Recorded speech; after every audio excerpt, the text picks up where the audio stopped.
国际大城一堆人没有饭吃，宠物犬被防疫人员打死，而活人被装尸袋，你能想象这些都发生在2022年的上海吗？今天就让我们一起来聊聊上海失控的4月吧。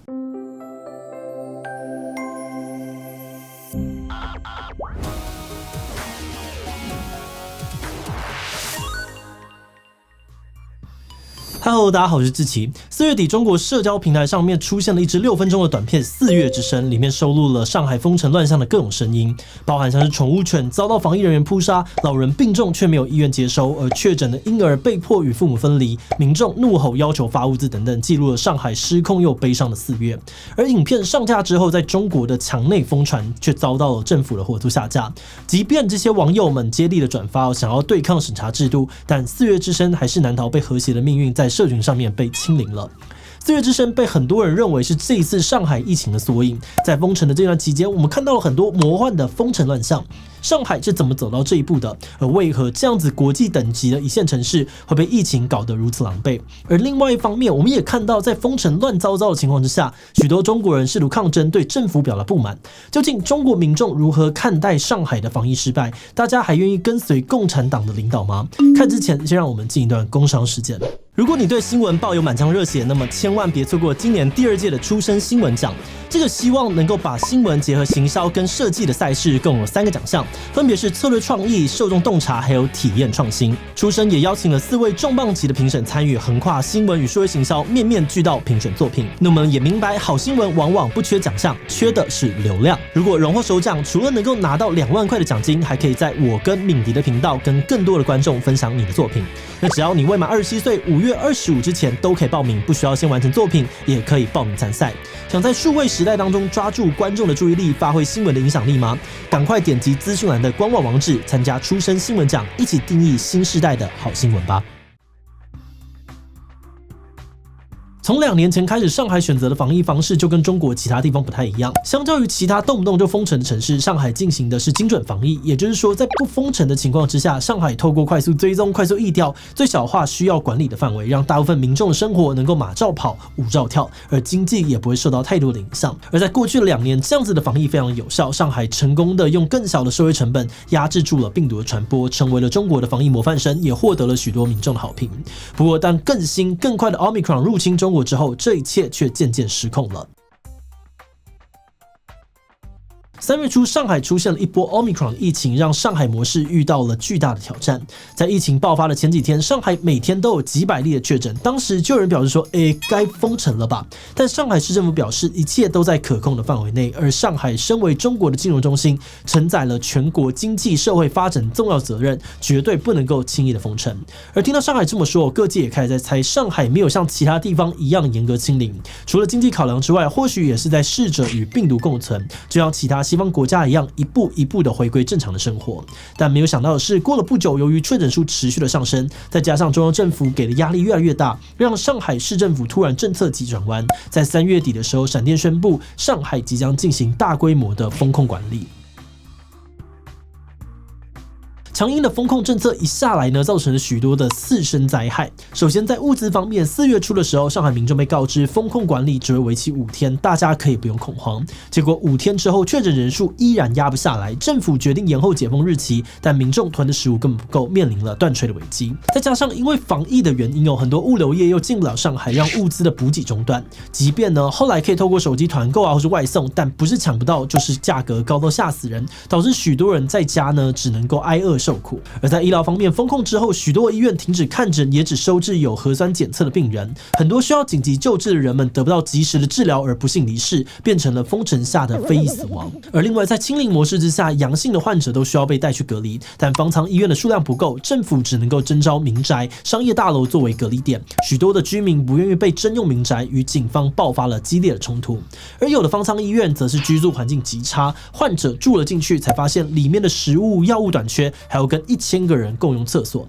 其他呢还有传出更多魔幻的新闻，像是老人饿到要吃排泄物充饥，活人差点被活化等等。实在很难想象这些事情竟然会发生在2022年的上海，而包含了数百万的居民在内，许多的医护人员也都被封控搞得身心俱疲，濒临这个崩溃的边缘。这些状况让很多人真的受不了了。许多人在封城时累积的怒气，到最后真的压抑不住。像是有官员呢在巡视上海的时候，就有居民当面的呛他说物资不够，认为官员愧对先烈，愧对天地。而在上海各地呢，许多民众自发性的集结，怒吼要求政府发放更多的物资，也有人号召大家在家里面敲锅抗议，表达食物匮乏，每天都吃不饱的不满。有的民众做核酸的时候呢，在背上贴了中国外交部发言人说的金句：疫情期间生活在中国，你们就偷着乐吧，反讽封城下的种种不自由。而在网络上面的呢，则有饶舌歌手写歌讽刺政府，批评官员们只在乎自己的生命，却把民众的生命和尊严当成是粪土。上海民众的怒吼几乎已经到了网络控评快压不住的阶段，而这些事情传到国外，让许多人纷纷觉得说，难道中国人已经觉醒起身对抗中共的体制了吗？事情好像也不能这么说。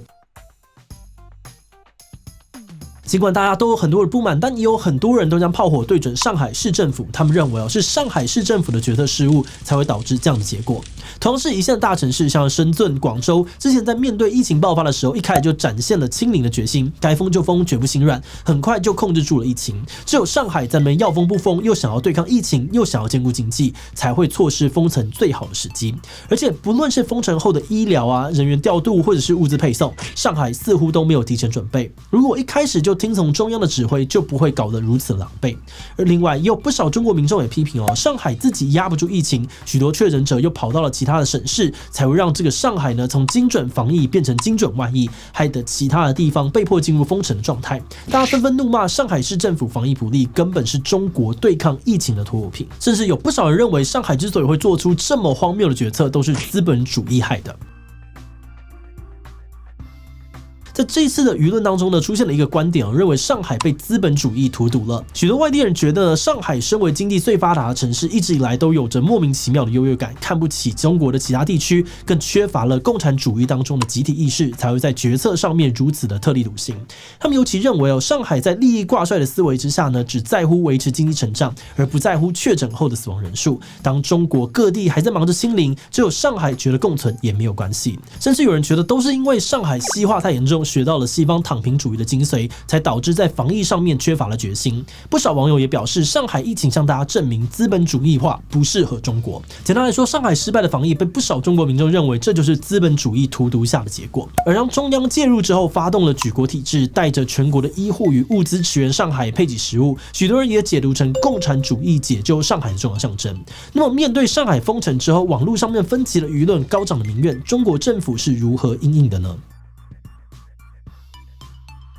中国官方非常谨慎的在观察这次的舆论，一如往常的，他们删除了许多对于政府不满的贴文或是影片，或是将敲锅、要物资等等的抗议活动定义为境外势力煽动。但毕竟这次的状况实在是太多了，官方不可能完全压住所有的负面消息，而民众的怒火还是需要有个出口。所以只要大家的炮火集中在地方政府，尽量不要烧到中央高层，或许就还算是中共可以控的范围内。而官方也一再的跟民众强调，抗议需要共产党的基本论述，就像是中国外交部发言人赵立坚说的：“有中国共产党的领导，有全国人民的众志成城，有全国各地的帮助，上海疫情一定会很快的得到抑制。”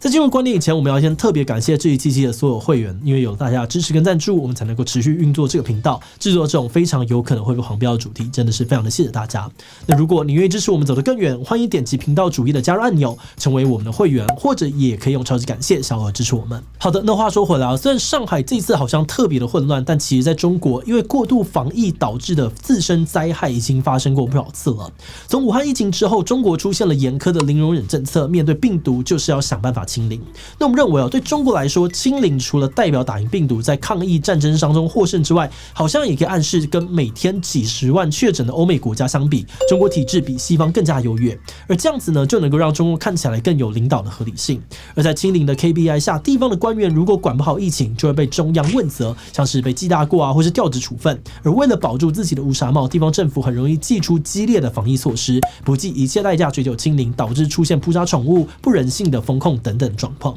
不过这种事件可能规模不大，或是媒体报道不多，大家并没有太多的讨论。但这次封城的乱象发生在上海，这是一个中国的经济城市，世界的指标城市，所以才会呢受到了这么多国际媒体的注目。我们担心除了这一次关注度很高的上海之外，中国其他地方可能也还有因为过度管控而衍生的悲剧，但因为种种的原因，所以外界比较难知道。